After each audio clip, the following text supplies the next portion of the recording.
Sermón predicado por el pastor Luis Alberto Paulino de la Iglesia Bautista Fuente de Luz, IBFL, en Santo Domingo, República Dominicana.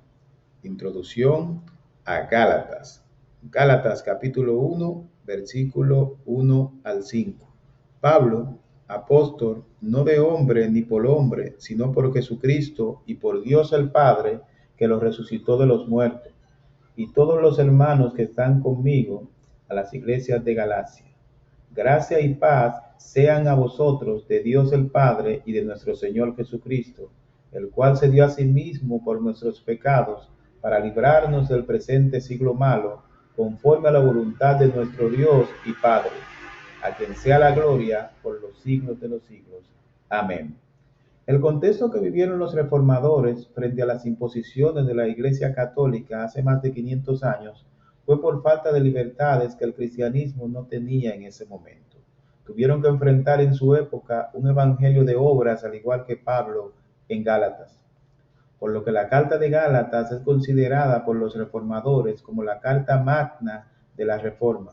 Algunos historiadores consideran que Martín Lutero puso los primeros fundamentos de la Reforma al escribir su comentario sobre Gálatas. Referente a la Carta de Gálatas, Lutero dijo lo siguiente: la Carta a los Gálatas es mi epístola. Estoy unido a ella en matrimonio. Por decirlo de alguna manera, Gálatas es mi Catalina, el nombre de su esposa.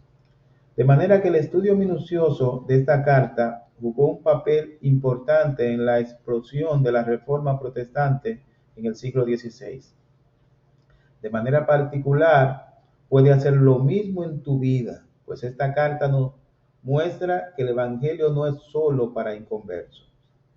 A lo largo de esta serie podemos entender el Evangelio y cómo funciona, algo que constituye un gran problema en muchos creyentes el día de hoy es no entender el Evangelio y por tanto ser presa del error, tal cual pasó con los Gálatas.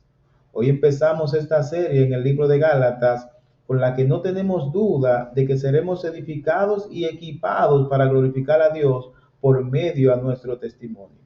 Entendiendo que Pablo es el autor de esta carta, porque así lo declara su contenido. Aclarar en principio que el término Gálatas, el cual es el gentilicio de Galacia, se entiende en dos vertientes diferentes. Número uno, Galacia era el nombre de una ciudad al norte de Asia, actual Turquía. Esta era Gálatas desde el punto de vista racial. Estos Gálatas originales fueron conquistados por Roma y en el tiempo pasaron de ser una ciudad a una región compuesta por más ciudades. Esto implica que esta carta no fue enviada a una sola iglesia, sino a varias iglesias de esta región de Galacia: Antioquía del Sur, Iconio, Listra y Derbe. Son los nombres de 4 iglesias que encontramos en Hechos capítulo 13, verso 14 y en Hechos capítulo 14, verso 23, que estaban al sur de la región donde Pablo habría plantado esas iglesias en su primer viaje misionero junto a Bernabé. La relación de Pablo con Galacia en la parte sur, como hemos dicho, se debe a que allí fundó varias iglesias, las cuales fueron instruidas en el Evangelio de la Gracia. Sin embargo, los Gálatas se han desviado de las enseñanzas del verdadero Evangelio y en lugar de ello se han dejado arrastrar por las falsas enseñanzas de los maestros judíos. Los maestros judíos o judaizantes enseñan que para ser verdaderos creyentes ellos tenían que guardar los requisitos de la ley. Entiéndase, circuncidarse, guardar los días de su tradición, etcétera, etcétera. Estos maestros se habían hecho parte de las iglesias y los Gálatas se habían desviado de las enseñanzas de Pablo. A raíz de las estrategias de los judaizantes que consistían en invalidar el apostolado de Pablo, y de esta manera estarían invalidando sus enseñanzas y por tanto dando entrada a sus falsas enseñanzas. El tema de esta carta es la libertad del cristiano. El tono de Pablo en esta carta es sensible, pues está escribiendo a personas que ya había instruido en su primer viaje, por quienes también está siendo desacreditado, pues se dejaron desviar de los judaizantes. Capítulo 1, versículo 1. Pablo, apóstol, no de hombre, ni por hombre, sino por Jesucristo y por Dios el Padre, que lo resucitó de los muertos, y de todos los hermanos que están conmigo a las iglesias de Galacia. El apóstol empieza su carta con su nombre, como se acostumbraba en su tiempo. Luego pasa a mostrar su credencial de autoridad como un apóstol. Hace notorio su título como apóstol y cómo fue elegido para tal oficio. Refuerza esta autoridad con sus hermanos en la fe. En otras palabras, esto que yo estoy diciendo también puede ser atestiguado. Ahora bien, ¿qué es un apóstol y por qué es tan importante este cargo? La palabra apóstol viene del griego apostoló, que se traduce enviado. Pablo, en ese sentido, es un enviado, pero él afirma que no fue enviado por hombres, sino por el mismo Jesucristo. En un sentido más amplio, el término apóstol también se empleó con referencia a hombres como Bernabé en Hechos, capítulo 14, verso 14. Silas y Timoteo en Primera de Tesalonicenses, capítulo 1, verso 1 y capítulo 2, verso 6, y otros líderes sobresalientes en Romanos capítulo 16, verso 7.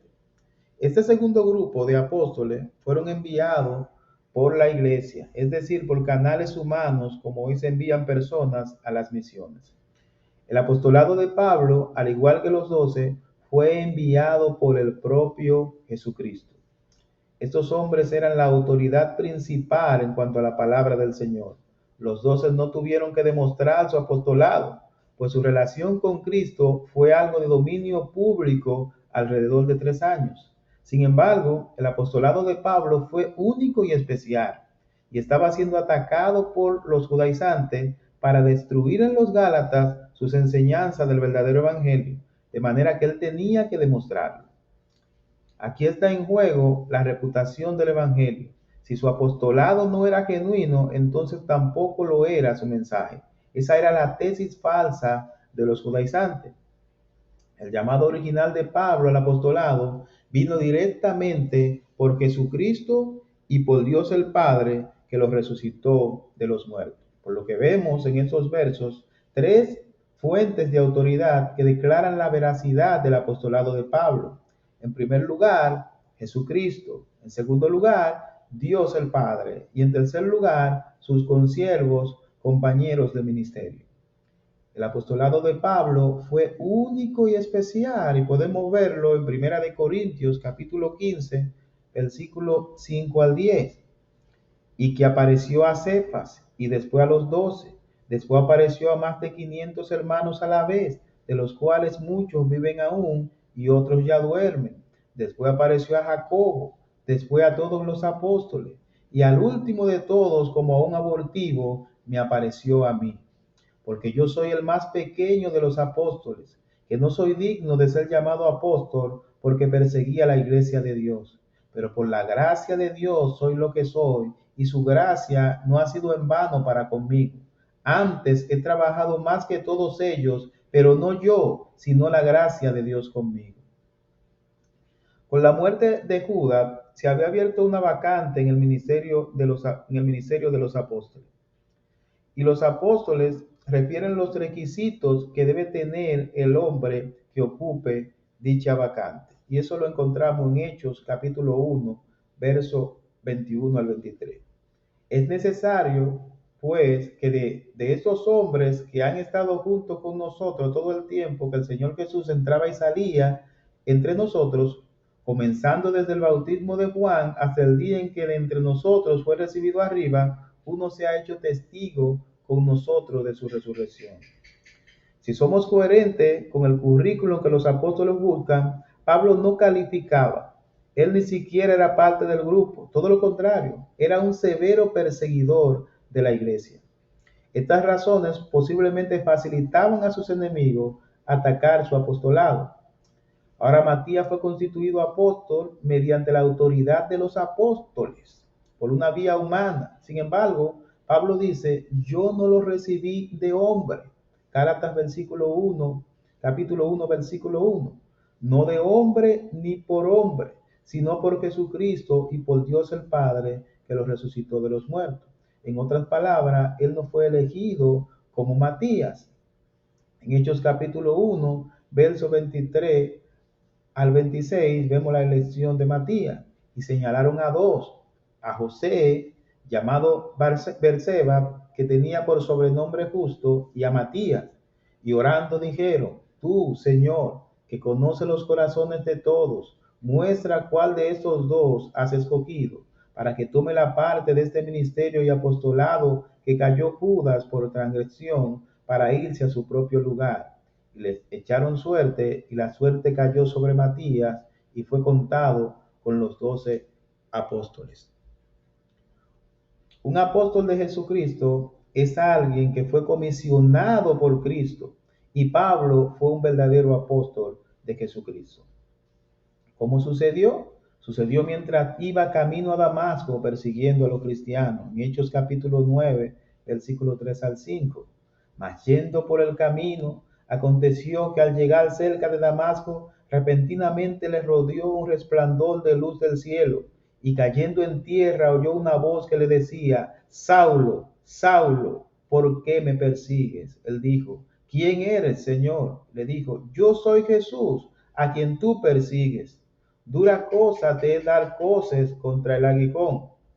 Y continuando con este relato de Pablo, en los versículos 6 al 16, nos dan más detalles de su llamado apostólico. Versículo 6. Y él temblando y temeroso dijo, Señor, ¿qué quieres que yo haga? Y el Señor le dijo, levántate y entra en la ciudad y se te dirá lo que debes hacer. Y los hombres que iban con Saulo se pararon atónitos, oyendo a la verdad la voz, mas sin ver a nadie. Entonces Saulo se levantó de tierra y abriendo los ojos no veía a nadie. Así que llevándole por la mano le metieron en Damasco, donde estuvo 3 días sin ver y no comió ni bebió. Había entonces en Damasco un discípulo llamado Ananías, a quien el Señor dijo en visión, Ananías, y él respondió, heme aquí, Señor. Y el Señor le dijo, levántate y ve a la calle que se llama derecha, y busca en casa de Judas a uno llamado Saulo de Tarso, porque aquí él ora, y ha visto en visión a un varón llamado Ananías, que entra y le pone las manos encima para que recobre la vista.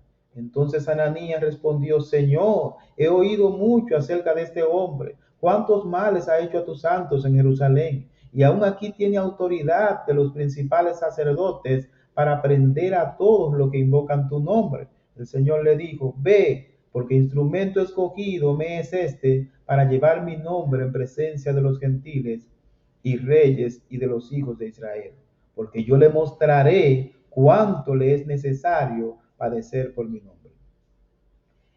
Es evidente que tras este argumento que Pablo es un verdadero apóstol. Sin embargo, las iglesias de Galacia, las cuales había plantado en su primer viaje, por causa del engaño de los judaizantes, lo habían puesto en tela de juicio.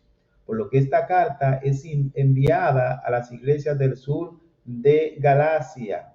Gálatas capítulo 1, versículo 2. Al hacer una mención impersonal de las iglesias de Galacia, podemos inferir el tono no tan afectivo de Pablo a diferencia de otras cartas. Versículo 3. Gracia y paz sean a vosotros de Dios el Padre y de nuestro Señor Jesucristo.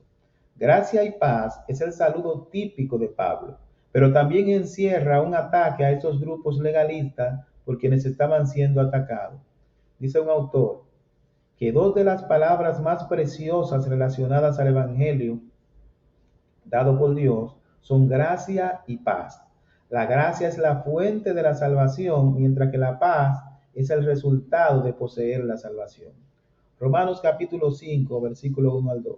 Justificados pues por la fe, tenemos paz para con Dios por medio de nuestro Señor Jesucristo, por quien también tenemos entrada por la fe a esta gracia en la cual estamos firmes y nos gloriamos en la esperanza de la gloria de Dios.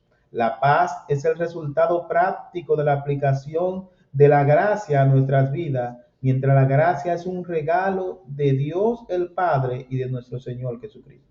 Los Gálatas habían perdido de vista estas verdades, por tanto es necesario que Pablo, habiendo validado su autoridad, se la vuelva a explicar.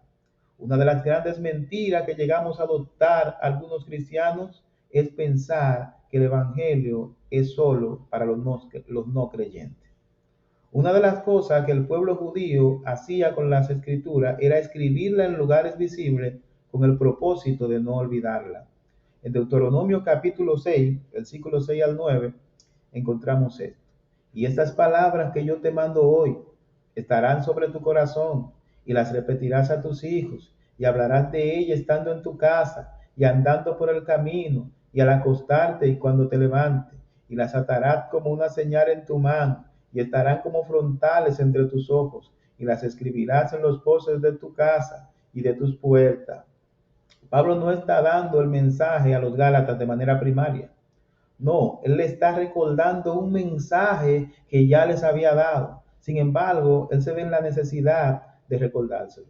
Mis hermanos, constantemente usted y yo debemos predicarnos el Evangelio a nosotros mismos, recordando constantemente esa buena noticia, la cual es nuestra esperanza en Cristo. Muchos creyentes se conforman con haber sido salvos, pero no disfrutan de las promesas del Evangelio. Ni siquiera saben explicar el Evangelio. Por tanto, son presa de los falsos maestros, al igual que los Gálatas. Hoy hay creyentes que han olvidado el sacrificio de Cristo, que son salvos, pero no saben lo que eso significa, por lo que no disfrutan de la gracia que hemos recibido en Cristo. Han olvidado, al igual que los Gálatas, que Cristo se dio a sí mismo, como dice el versículo 4, el cual se dio a sí mismo por nuestros pecados para librarnos del presente siglo malo, conforme a la voluntad de nuestro Dios y Padre. La expresión se dio a sí mismo por nuestros pecados afirma el propósito de la venida de Cristo, que consistía en ser presentado como una ofrenda por los pecados. El propósito del Evangelio es librarnos a todos los que creemos en Cristo del presente siglo malo. Librarnos del griego esaireo, que transmite la idea de rescatar del peligro. Pedro usó esta expresión para describir la manera como Dios le libró de prisión en Hechos capítulo 12, versículo 11. Entonces Pedro, volviendo en sí, dijo: ahora entiendo verdaderamente que el Señor ha enviado su ángel y me ha librado de la mano de Herodes y de todo lo que el pueblo de los judíos esperaba. En el contexto de Gálatas, Pablo se refiere a ser librado, rescatado mediante el sacrificio de Cristo del presente siglo malo. ¿A qué se refiere Pablo con la expresión el presente siglo malo? Siglo, del griego aion, no se refiere a un periodo de tiempo, sino a un sistema, y en ese sentido al sistema satánico, el cual por tales razones es denominado malo. Cuando recibimos a Cristo como Salvador, aunque estamos en el sistema caído, ya no le pertenecemos. Por tal razón, hemos sido librados del sistema satánico. Primera de Juan, capítulo 15, verso 19. Sabemos que somos de Dios y el mundo entero está bajo el maligno. Satanás es el príncipe de este mundo y en Cristo hemos sido librados de sus dominios. Los Gálatas habían olvidado que su libertad en Cristo no era producto de su voluntad. No son nuestras obras que nos libran del presente siglo malo. Es mediante el sacrificio de Cristo, conforme a la voluntad de nuestro Dios y Padre. Gálatas capítulo 1, versículo 4c. La fuente del Evangelio Salvador de Jesucristo es la voluntad soberana, amorosa, compasiva y generosa de nuestro Dios y Padre. Juan capítulo 3, versículo 16. Porque de tal manera amó Dios al mundo que ha dado a su Hijo unigénito, para que todo aquel que en él cree no se pierda, mas tenga vida eterna. Es mediante la voluntad del Padre, no la nuestra, que Cristo es enviado a morir en nuestro lugar. En términos específicos, cada creyente rescatado es librado a causa de la voluntad de Dios en su gracia y soberanía. Juan capítulo 1, verso 12 al 13. Mas a todos los que le recibieron, a los que creen en su nombre, le dio potestad de ser hechos hijos de Dios, los cuales no son engendrados de sangre, ni de voluntad de carne, ni de voluntad de varón, sino de Dios. La motivación suprema de Pablo al escribir esta carta la vemos en el versículo 5. A quien sea la gloria por los siglos de los siglos. Amén. El fin último de Pablo es glorificar a Dios.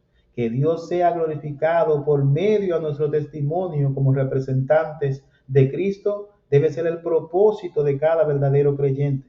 Y la manera en cómo podemos lograrlo es comprendiendo el Evangelio para vivirlo y predicarlo y que nuestro gran Dios sea glorificado. Timothy Keller, un célebre teólogo de nuestro tiempo que partió con el Señor hace unos meses, dijo lo siguiente: el Evangelio no es solo cómo entrar en el reino, también es el cómo vivir en el reino. Mis hermanos y amigos, si queremos glorificar al Señor en nuestras vidas cristianas, debemos conocer el Evangelio. Para vivir el Evangelio como Dios quiere que nosotros vivamos y así su nombre sea glorificado por causa de nuestro testimonio. Que Dios les continúe bendiciendo a todos.